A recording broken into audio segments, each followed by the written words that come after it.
Hi guys, welcome back to my channel. Today I'm going to show you how you can create realistic mock-ups with Canva. All you have to do now, you can open Canva. This is the PC version. Don't forget to sign it with your account. To get started, you can click apps, then click design essentials. Now you can scroll down and try to find the mock-ups.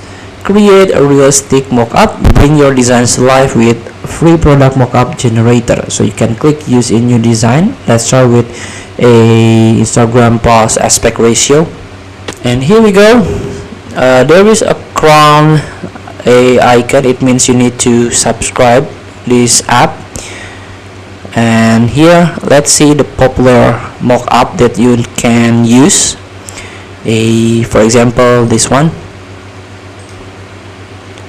the t-shirt.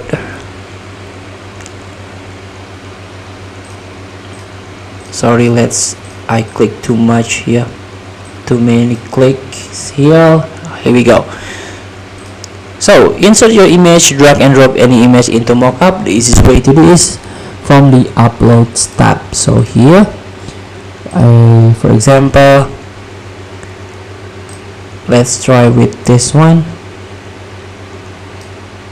then copy here.